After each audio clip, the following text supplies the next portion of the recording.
Bismillahirrahmanirrahim. Assalamualaikum warahmatullahi wabarakatuh. Perkenalkan, saya Julia Ratnaulan, mahasiswi STI Al-Mas'udiyah, Program Studi Pendidikan Agama Islam semester 1 dengan NIM 21315701-25007. Tujuan dari pembuatan video ini yaitu untuk memenuhi tugas UTS mata kuliah Psikologi Umum dengan tema Psikologi dalam Kehidupan Sehari-hari. Maka dari itu, saya akan mengambil salah satu topik, yaitu berbagai aliran dan metode dalam psikologi. Adapun untuk alirannya, saya akan mengambil dua aliran saja. Yang pertama, aliran behaviorisme dan aliran psikoanalisis. Adapun untuk isi pembahasannya yaitu yang pertama menjelaskan cara pandang dari masing-masing aliran, yang kedua contoh nyata dalam kehidupan sehari-hari, dan yang terakhir yaitu menjelaskan metode penelitian yang dapat digunakan untuk mempelajari fenomena yang dipilih tadi. Baik, yang pertama saya akan menjelaskan aliran behaviorisme terlebih dahulu.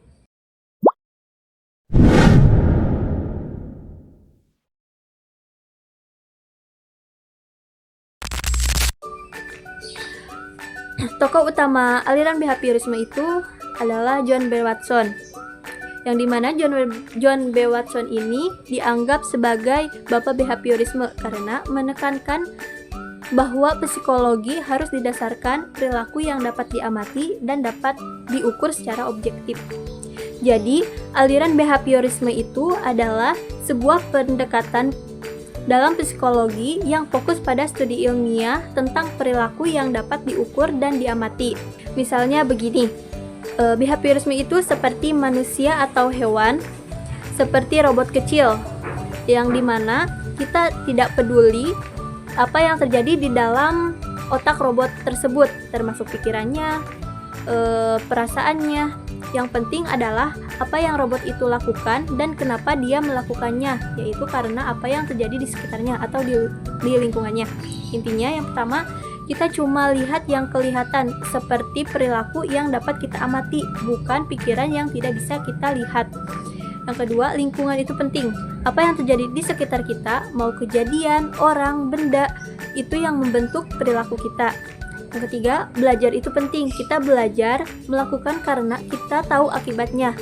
Kalau akibatnya enak atau kita mendapatkan hadiah, kita akan melakukannya lagi. Tetapi kalau akibatnya tidak enak atau kena hukuman, otomatis kita akan menghindarinya atau tidak akan melakukannya lagi. Contohnya,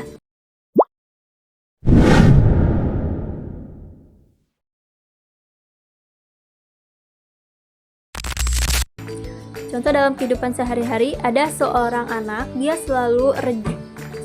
selalu rajin atau tekun dalam belajar karena dia selain dapat nilai yang bagus, dia juga selalu dikasih hadiah sama orang tuanya atau sama gurunya.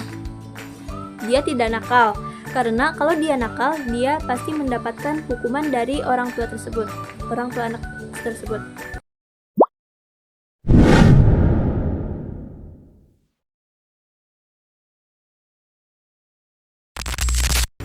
Kemudian metode penelitiannya dengan menggunakan cara mengeksperimen.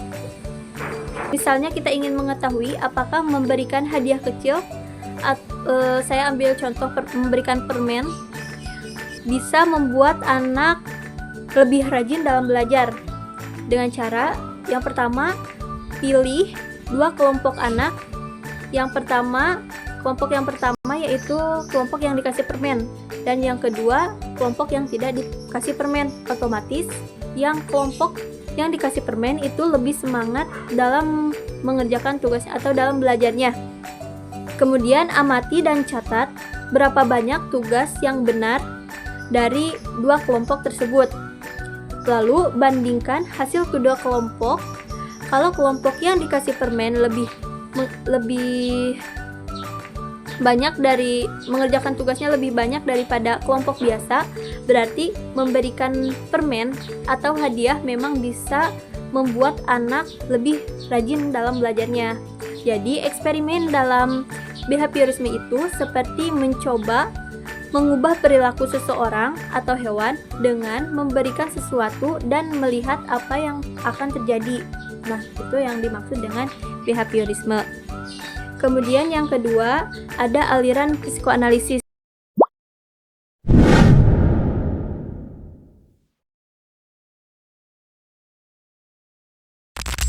Di mana aliran psikoanalisis ini bisa dibilang sebuah petualangan menjelajahi pikiran bawah sadar manusia.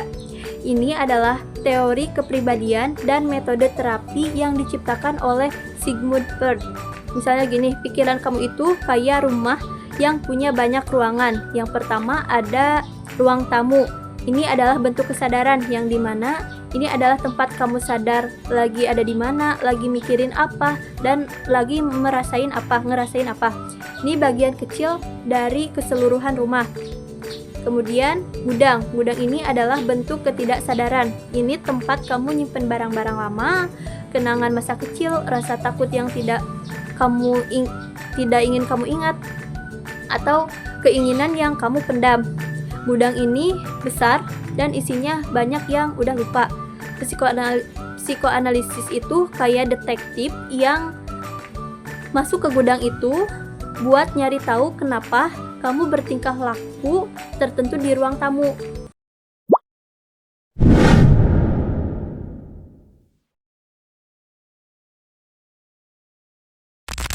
Contoh dalam kehidupan sehari-harinya yaitu fobia sama laba-laba. Secara sadar, kamu mungkin tidak tahu kenapa, tapi dalam terapi psikoanalisis mungkin terungkap bahwa saat kecil kamu melihat laba-laba besar di kamar mandi, kemudian ibu kamu berteriak ketakutan. Pengalaman ini yang terlupakan, tertanam di bawah sadarnya dan memicu fobia.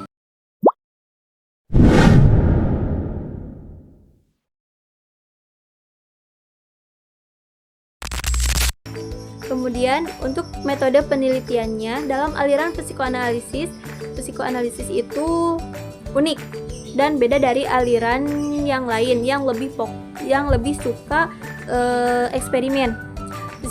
Psikoanalisis itu lebih fokus pada pemahaman mendalam tentang individu daripada mencari generalisasi atau hukum umum. Metode utamanya adalah yang pertama studi kasus, yaitu analisis mendalam tentang satu orang. Caranya dengan mewawancarai secara mendalam, yaitu bertemu dengan pasien berkali-kali untuk menggali masa lalu, hubungan, mimpi, fantasi, dan perasaan mereka. Kemudian analisis mimpinya, meminta pasien menceritakan mimpinya dan menganalisis simbol-simbol yang muncul untuk mengungkapkan konflik dan keinginan bawah sadar. Kemudian asosiasi bebas, yaitu memicu pasien untuk mengatakan apapun yang terlintas di pikiran mereka tanpa sensor atau logika. Ini membantu mengungkapkan pikiran dan perasaan yang tertekan. Tujuannya untuk memahami struktur kepribadian, konflik internal, dan akar masalah psikologi pasien. Yang kedua yaitu interpretasi, yaitu setelah mengumpulkan banyak informasi dari studi kasus tersebut, terapis mencoba menginterpretasikan makna tersebut di balik perilaku, mimpi, dan ucapan pasien.